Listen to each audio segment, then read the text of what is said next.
एक प्रश्न आया था मेरे पास में कि गुरुजी, साधना से होने वाले अपने अनुभवों को आपने बोला है कि किसी को नहीं बताना चाहिए, तो क्या गुरु को भी नहीं बताना चाहिए? तो आपको ये पता होना चाहिए कि किस तरह के अनुभव बताना है और किस तरह के अनुभव नहीं बताना है। ये आपको एक सूक्ष्म बात, ये आपको बेसिक बात और सूक्ष्म रूप से ये आपको पता होना चाहिए कि साधना से होने वाले कौन से अनुभव हमको शेयर करना है और कौन से नहीं करना है। प्रश्न के साथ एक उसमें जुड़ा हुआ एक प्रश्न हो और था कि क्या गुरु को अपने अनुभव शेयर करने से अहंकार बढ़ता है? क्या अहंकार की पुष्टि होती है? हाँ, हो सकती है। कैसे कैसे अनुभव? अगर आप जाके गुरुजी को बोलोगे कि गुरुजी, मुझे साधना में ये दिखा, ऐसा दिखा, वैसा दिखा। आपकी बुद्धि को पता है कि ये जो अनुभव आ रहे हैं, ये पॉजिटिव है या नेगेटिव है। आपकी बुद्धि को पता है कि ये बड़ा अद्भुत हो रहा है। अब उसमें आप कह रहे हो कि ऐसा दिख रहा है गुरुजी, साधना करने के बाद मेरे मन में ऐसा भाव आया और वो पूरा हो गया। और गुरुजी बोलेंगे, अरे वाह, बहुत सही है। तो क्या होगा? धीरे धीरे आपकी अहम की पुष्टि हो जाएगी। अहंकार बढ़ेगा कि नहीं बढ़ेगा? आप क्या बोलोगे? मैं तो जो भी सोचता हूं या मैं जो भी सोचती हूँ वो पूरा हो जाता है। तो ये मैं कौन है? आप अपनी साधना को घटा रहे हो, आप साधना को बढ़ा नहीं रहे हो। जो भी साधना है वो साधना करके और मन में जो विचार उत्पन्न हो रहे हैं उससे चीजें पूरी हो रही है, और आप गुरुजी के पास जाके बोल रहे हो तो गुरुजी क्या बोलेंगे? आपको क्या बताएंगे? अगर आपको लगता है कि वो बताने से अहंकार की पुष्टि होगी, तो ऐसी चीजें ना बताओ और ऐसे काम ना करो। साधना करने के बाद मन में कोई विचार आता है और वो विचार आने से वो आपका काम हो जाता है पूरा, वो विचार संकल्प में बदल जाता है और कोई काम पूरा हो जाता है, तब आप भगवान से मन ही मन प्रार्थना करिए या अपने गुरु से प्रार्थना करिए कि हे गुरुदेव, हे भगवान, ये जो कुछ भी विचार है, ये विचार अगर परमात्मा आपका है, गुरुदेव आपका है, तो कार्य पूरा हो और इसमें आपकी हामी शामिल नहीं है, आपकी रजा शामिल नहीं है, ये विचार आपका नहीं है, तो कृपा करके मेरे इस विचार को पूरा ही मत करिए। क्योंकि हम साधना में हमेशा क्या बोलते हैं, मानस पूजा में भगवान को, कि जो मेरे लिए कल्याणकारी है, जो मुझे आनंद देने वाला है, वही तू मुझे दे। मैं तुझसे कुछ भी नहीं मांगता हूं, मैं तुझसे कुछ भी नहीं मांगती हूँ। जो मुझे सुख और आनंद और आध्यात्म मार्ग में आगे ले जाने वाली बात है, वही तू मुझे मेरे लिए पूरी करना। तब जो है आप उससे चिपकोगे नहीं। इसके अलावा कुछ अलग अनुभव आ रहे हैं, कोई आपको पीछे खड़ा हुआ दिखाई दे रहा है, कोई साथ में खड़ा हुआ दिखाई दे रहा है, कोई प्रकाश दिख रहा है, कोई नाचते हुए दिख रहा है, या अलग भयभीत करने वाली कुछ चीजें हो रही है, तो आप गुरुजी से शेयर करिए, फिर गुरुजी उसमें मार्गदर्शन करेंगे। बाकी हर किसी को नहीं बताइए। और पहली बात तो अपनी साधना को, मंत्र को गुप्त रखिए। तो आगे बात समझ में? तो कैसे अनुभव आपने अपने गुरु को बताना है या नहीं बताना है, या आपको खुद से पता चल जाता है कि ये बता करके मेरे अहंकार की पुष्टि होने वाली है या इसमें मुझे मार्गदर्शन मिलने वाला है, या आपको खुद से पता होता है? पता होता है कि नहीं होता है? तो वही चीजें आप बताइए जिससे आपका आगे साधना बढ़े, मार्गदर्शन मिले। ऐसी चीजें, बातें जाकर के मत करिए कि जिसमें आपको बड़वाई मिले, कचोरी जैसे फूक जाओ, वाह वाह मिले। ऐसे अनुभव ना शेयर करो, ना बताओ कि मैंने वो गुरुजी, मैं ध्यान करने बैठा था और मेरे साथ दो लोग ध्यान करने बैठे, और आपने तो बोला है किसी को कुछ सिखाना नहीं है, किसी को दीक्षा नहीं देना, किसी को बताना नहीं है, पर वो भी मेरे साथ ध्यान करने बैठे और वो खूब रोने लग गए। तो गुरुजी, मेरी साधना करने से वो चार लोग साथ में बैठे थे, वो भी खूब रोने लग गए। तो इससे क्या होगा? आपके अहंकार की पुष्टि होगी, अहम पुष्ट होगा। अरे, मेरे साधना से इतना पावर बढ़ गया है कि मैं जहां पे बैठ के साधना करूं, वहां पे लोग सो जाते हैं।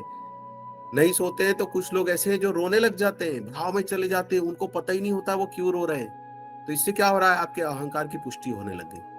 अभी सूक्ष्म अहंकार बढ़ रहा है धीरे धीरे धीरे। अब आप खेलने लगोगे उसके साथ। अभी चार लोगों को रुला रहे हो, फिर क्या करोगे? 10 लोगों को रुलाओगे। अभी 5 लोगों को सुला रहे हो, फिर चुपचाप से आप ऐसे बैठ जाओगे, फिर संकल्प करोगे। अब आप परमात्मा के लिए साधना नहीं कर रहे हो, अब आप साधना कर रहे हो, मेरे उस रूम में 10 लोग बैठे हैं, मैं ध्यान करता हूँ ये 10 लोग गहरी नींद में सो जाए। अब मैं ध्यान कर रहा हूँ, ये 5 लोग जो है अब ये भाव में जाए और रोने लगे। अब ये साधना हो रही है आपकी, अब ये कुछ नया तमाशा चालू हो गया, नया खेल चालू हो गया। तो कृपा करके ऐसी चीजों से बचिए। ठीक, किसी को सबक देने के लिए या तमाशा दिखाने के लिए नहीं, नहीं, हम तो अव्यक्त रूप से कर रहे हैं, हमने तो अपने आप को प्रकट ही नहीं किया। ठीक है, आपने अपने आप को प्रकट नहीं किया, लेकिन कहीं तो भी आप अपने अहंकार को पुष्ट कर रहे हो। साधना चेक की जाती है सही चल रहे हो या नहीं। साधना इसलिए नहीं चेक की जाती है कि आपका अहम पुष्ट हो। गुरुजी इस बार एक कोई प्रश्न है। आपने कहा है कि साधना हमें गुप्त रखनी है, तो किसी के सामने नहीं करनी है। तो रात में उठने की मैं मतलब रात में उठ के करने की कोशिश करती हूँ ताकि कोई और कोशिश नहीं होती है, करो। तो हाँ, तो लेकिन मैं जब भी उठती हूँ तो कोई ना कोई उठ जाता है घर में। हाँ ठीक है, उठ जाने दो, कोई दिक्कत नहीं है, लेकिन आप अपना कंटिन्यू जारी रखो। और किसी के सामने साधना कर रहे हो तो एक ऐसा, एक मन में ऐसे भाव करो कि ये जो है ये साधना यहीं तक सीमित है, इसके बाहर जाके किसी को इफेक्ट नहीं करेगी। वो बाकी चीजें अपने आप जो हो रही है वो परमात्मा की इच्छा से हो रही है। ये चमक, ये दमक, सरकार सब तुम्हीं से है। जी ऐसे ही भाव गुरुजी। रखो। कुछ भी हो रहा है तो भगवान आपकी कृपा से ही हो रहा है, आप उसको नहीं कर रहे हो, आप तो सिर्फ भजन कर रहे हो। गुरुजी, जैसे घर में बहनें हैं या दीदियां रहती हैं, तो हम लोग एक दूसरे के कपड़े भी जैसे कई बार पहन लेते हैं, तो क्या ऐसा नहीं करना चाहिए? दूसरों के ड्रेस बिल्कुल बिल्कुल मटेरियल इस सब। बिल्कुल, पहने हुए कपड़े किसी के पहने हुए कपड़े नहीं पहनना चाहिए, और अपने कपड़े भी किसी को पहनने के लिए नहीं देना चाहिए। ये आप दिमाग में बात फिट कर लो। कई बार तैयार होते हैं तो एक दूसरे का ऑर्नामेंट्स और ड्रेस पहन लेते हैं, जैसे पूछा था। बिल्कुल नहीं पहनना चाहिए। वो गहने वहने तक ठीक है, कपड़े तो बिल्कुल भी नहीं पहनना चाहिए। कोशिश करो कि आप किसी का क्यों ले रहे हो, आपके पास जो है आप उसमें खुश रहो।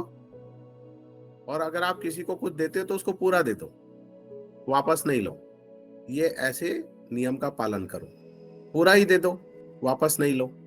एक बहुत पुरानी कहानी है कि एक को कोढ़ हो गया था, उसका कोढ़ ठीक ही नहीं हो रहा था, तो उसने कई जगह इलाज करवाया है, कई वेदराज वेदों के पास में गया, कई दिनों तक इलाज चला, उसका कोढ़ ही ठीक नहीं हो रहा था। तो वहां पे एक महात्मा जी थे, औलिया संत थे, वो उनके चरणों में जाके गिड़गिड़ाया और बोला कि महाराज मेरा कोढ़ ठीक नहीं हो रहा, आप कोढ़ ठीक कर दो, कोई उपाय बता दो। तो वो महात्मा जी ने कहा कि जाओ कोतवाली में जो दारोगा है, वो फलाना फलाना नाम का दारोगा है, उसकी वर्दी ले लो तुम और वो पहन लो, तुम्हारा कोढ़ ठीक हो जाएगा। तो वैसे ही विश्वास, वैसे ही उसने प्रणाम किया और दौड़ा दौड़ा कोतवाली में गया।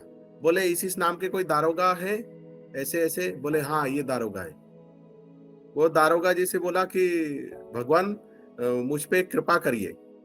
बोले क्या? मुझे आपकी ये वर्दी दे दीजिए। अब वो गृहस्थ संत था, वो योगी था, वो दारोगा दिखाई देने के लिए नौकरी में था। वो तो महात्मा जी को पता था कि ये दारोगा जो है योगी है, किसी गुरु का चेला है। तो दारोगा ने तुरंत हाथ जोड़ करके बोले आप मुझे 15 मिनट दो, मैं देता हूं आपको।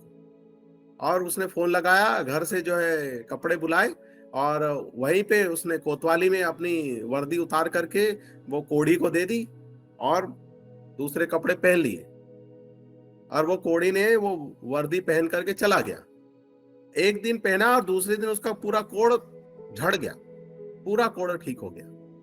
बात समझ में आ गई? तो जहां आपको पॉजिटिव ऊर्जा, अच्छी चीजें मिल सकती है, आप नेगेटिव चीजें भी पकड़ के ला सकते हो। फिर क्या करोगे? किससे धुलवाओगे उसको?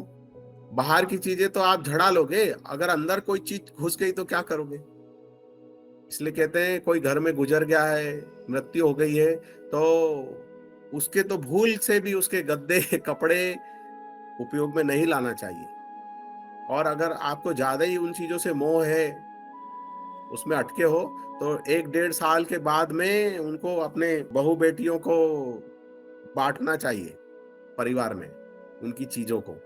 वरना 1 वर्ष तक तो उनकी जो शरीर छोड़ करके चले गए, संसार छोड़ के चले गए, उनकी चीजों को 1 वर्ष तक तो हाथ ही नहीं लगाना चाहिए, नहीं तो आप परेशानी में फंस जाओगे। और आपको मजाक लग रही हो तो फिर अनुभव से सीखो। दो तरह के बच्चे होते हैं, एक माँ बाप कहते हैं तो सुन लेते हैं, और दूसरे सबक पाते हैं फिर उसके बाद सुनते हैं। सुनते क्या, फिर तो सुधर ही जाते हैं। तो बात समझ में आ गई सबको? ये तो आध्यात्मिक दृष्टि से बता दिया मैंने, और व्यवहारिक दृष्टि से भी किसी की चीजें उपयोग नहीं करना चाहिए। सुबह ही बात चल रही थी, नॉर्मल किसी का साबुन, टॉवेल, कंघा नहीं उपयोग करना चाहिए। अगर आपको किसी को भाई स्किन डिजीज है, कोई प्रॉब्लम है, आप उसका साबुन यूज कर लोगे, फिर आपको भी हो जाएगी। क्या करोगे फिर आप? तो सामान्य जीवन में भी जो है, आप साधक हो या नहीं हो, साधना करते हो नहीं करते हो, चप्पल, जूते, साबुन, टॉवेल और कंघा, और किसी की जूठी बोतल से पानी नहीं पीना चाहिए। कुछ लोग मुंह लगा के बोतल से पानी पीते हैं, तो वो बोतल से भी पानी नहीं पीना चाहिए। ये 5-6 चीजों का आप ध्यान रखो, तो आपको फिर कोई तकलीफ नहीं होगी। साबुन की जगह वो लिक्विड बॉडी सोप का यूज करो। आप कहीं भी जाते हो तो वो बॉडी वॉश लेकर के जाओ, और अगर आपका अपना साबुन है तो सेपरेट साबुन आप रखो। अपना टॉवेल उपयोग करो, अपना टॉवेल में ही मुंह पोछो, नहाने के बाद अपने टॉवेल से ही अपना बदन पोछो। किसी का उपयोग किया हुआ टॉवेल आप उपयोग मत करो। ये हर्ट करने वाली बात नहीं बता रहा हूं मैं, ठीक है? आपको ही अगर कोई तकलीफ है तो वो दूसरे को चली जाएगी ना आपके द्वारा। आप ऐसा तो नहीं बोलोगे कि हम आपका टॉवेल उपयोग नहीं करेंगे, हमको कोई बीमारी हो गई तो ये तो हर्ट हो जाएगा, आप हर्ट करोगे सामने वाले को। आप ऐसा तो बोल सकते हो ना कि अगर मुझे ही कोई तकलीफ हुई तो मैं चाहूंगा क्या कि आप उस बीमारी से ग्रसित हो जाओ? नहीं। तो अपने आप उस तरह से आप व्यक्त करो कि किसी के मान को, किसी के मन को ठेस भी ना पहुंचे, और जो सही बात है वो बात सामने वाले को समझ में आ जाए। आज सुबह ही इस पे हमारी चर्चा हुई थी, और अब भी देखो इत्तेफाक से वो विषय भी निकल आया। ये एक केस आया था मेरे पास में, साधु माँ को पता है, मुंबई से एक केस आया था।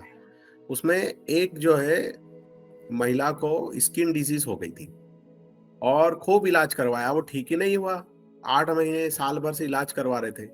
बाद में पता चला वो पूरे परिवार में सबको सेम बीमारी हो गई। सब पूरे सबके शरीर काले हो गए। वो ऐसे जैसे दाद खाज होती है ना, वो बड़ी बड़ी दाद वैसी फैल गई, पूरा पेट काला हो गया, हाथ काले हो गए, इधर पूरा काला हो गया। अब वो मेरे पास में आए। अब पहले तो एकदम से नहीं बताया, पहले बोला कि गुरुजी मुझे ये तकलीफ है। जब उनको दवाई दी, दवाई बना करके बताई, तब धीरे से उनके मुंह से निकला कि गुरुजी लड़के को भी ये प्रॉब्लम है, लड़की को भी ये प्रॉब्लम है। हुआ एक को था, अब कैसे हो गया? फिर उनको कहा कि भाई अब वो जमाना नहीं है, अब पहले जमाने में होता था, इतनी गरीबी होती थी, एक टॉवेल से सब घर के लोग नहाने के बाद उपयोग करते थे। वो टॉवेल बेचारा, उसकी हालत ऐसी हो जाती थी, उसको निचोड़ के और उसको सुखा करके उसको उपयोग करते थे, अगर किसी को याद हो तो, कड़क सा टॉवेल। तो अब वैसी परिस्थिति तो नहीं है ना भाई। नया नया मोती संडल साबुन निकला था, और किसी के जो पैसे जोड़ के कोई साबुन ले आता था तो उससे खाली मुंह धोते थे, नहाते नहीं थे। नहाने के लिए अलग साबुन, पीला मुर्गा छाप साबुन, और मुंह धोने के लिए मोती संडल साबुन होता था। बड़ी मारामारी होती थी। तो ये अब तो किसी को अभी पता है नहीं पता है मालूम नहीं। तो अब वैसी परिस्थिति तो नहीं है, तो सब अपना अपना अलग टॉवेल बनाइए, अपनी अपनी साबुन बनाइए, नहीं तो बॉडी वॉश लेके आइए सबसे बढ़िया लिक्विड, और वो उपयोग करिए। आपको सिर में एक्जिमा है और आप कंघा दूसरे के यूज करोगे, आपके बाल झड़ने लग जाएंगे। तो ये उदाहरण था, लाइव एग्जांपल। वो पूरे परिवार को फिर दवाई की, जब जाके वो 3-4 महीने में वो सब पूरे ठीक हुए। और मैं उपाय, एक्जिमा का उपाय भी बता चुका हूं कि अगर ऐसा है तो सबसे सस्ता सरल उपाय है, खट्टा दही की मालिश करिए। आलसी जैसे नहीं कि थोड़ा आराम लग गया तो छोड़ दिया, रोज आप लगाइए, खट्टा दही लगाइए, 15-20 मिनट लगा के रखिए, और गुनगुने पानी से धो लीजिए। वहां पे साबुन सोडा मत लगाओ उस जगह पे, तो ठीक हो जाओगे आप।